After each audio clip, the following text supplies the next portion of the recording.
Hello, I'm Ashley Guy, and this is my project for interpersonal communication, HSCR 508. To begin, I would like to start on slide 2 with the foundation of communication and 3 important quotes that basically dictate how communication works. I'm starting with John Stewart. He says that communication has been best viewed as a continuous, complex, collaborative process of verbal and nonverbal meaning making.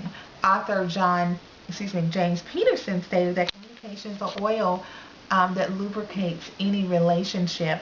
And author Evelyn Burley Allen says listening is one of the most demanding aspects of communication, but that it is also one of the most rewarding.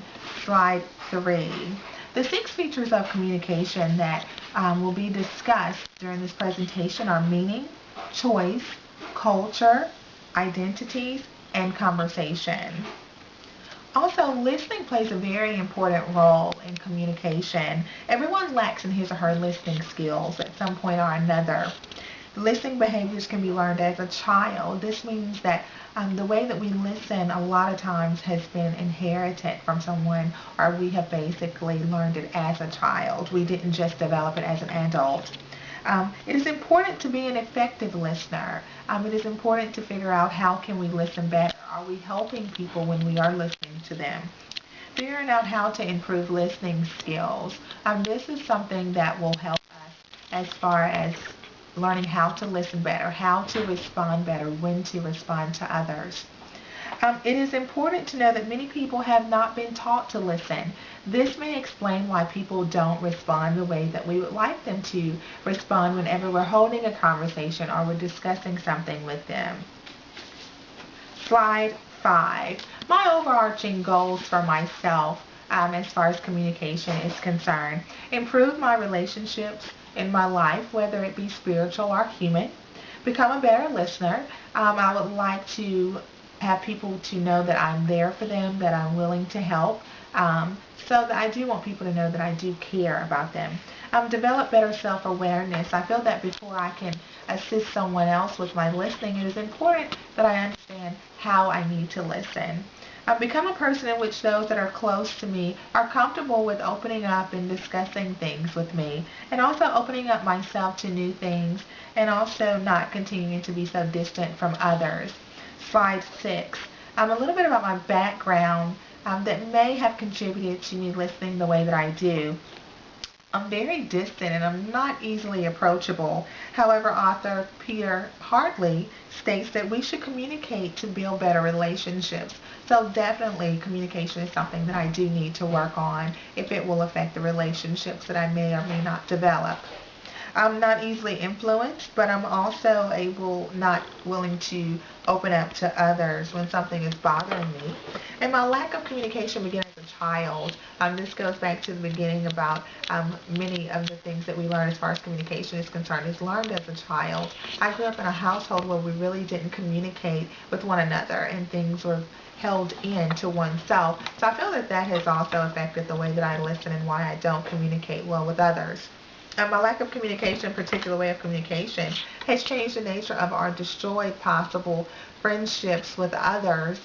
This is something that I feel that not being able to listen well or respond correctly may have basically hindered friendships from forming or either destroying friendships. Slide 7.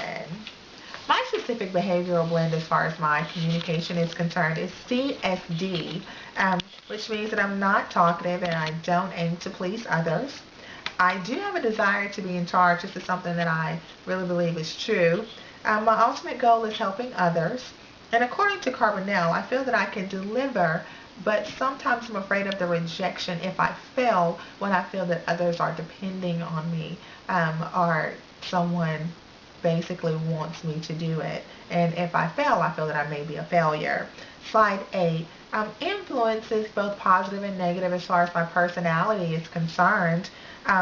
Being strong and dominating has helped me in my career, I believe. Also, I feel that people view me as a leader, and they view me as being loyal and honest, and that is something that I feel that is very important in building great relationships with others. People typically communicate with those that they feel will be loyal to them in the end.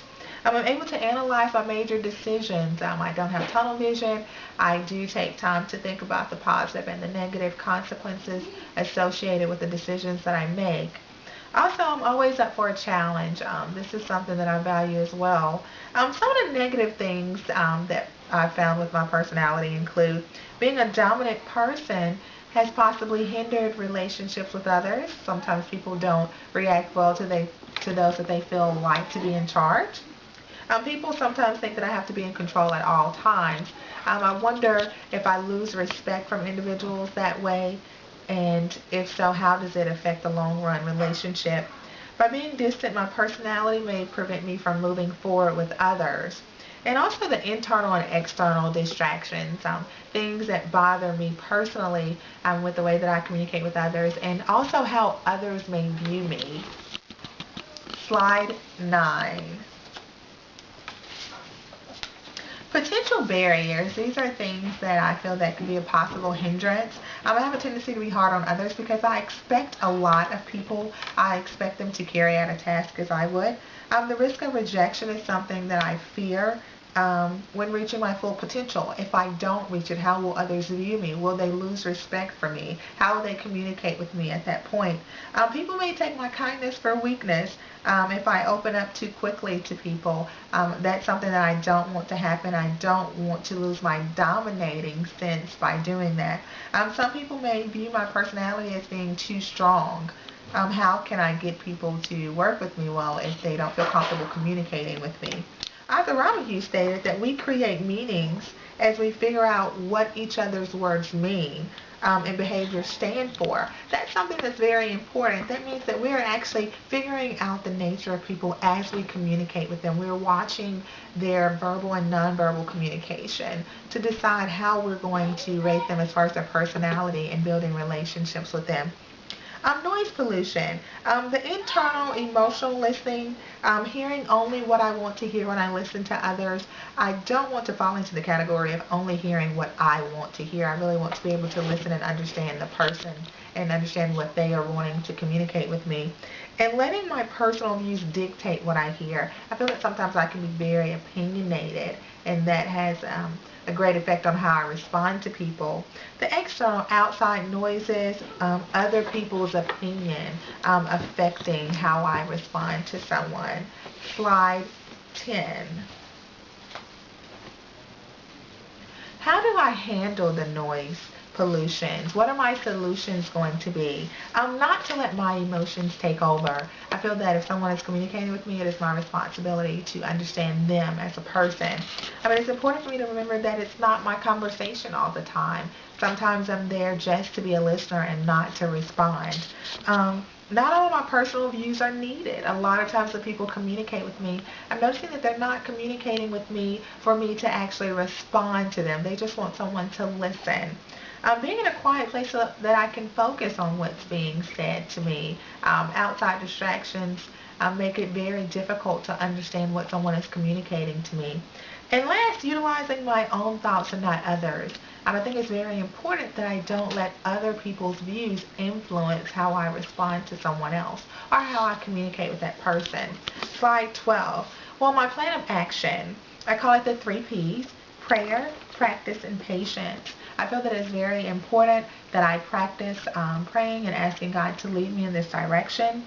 Practice makes perfect. I feel that when you practice something, you're able to do better. So incorporating what I've learned in this class. And also patience. I definitely need patience to understand the things that I can't change. I need the patience to sit down and listen to others and know that they're depending on me. And that is the end of my presentation. Thank you.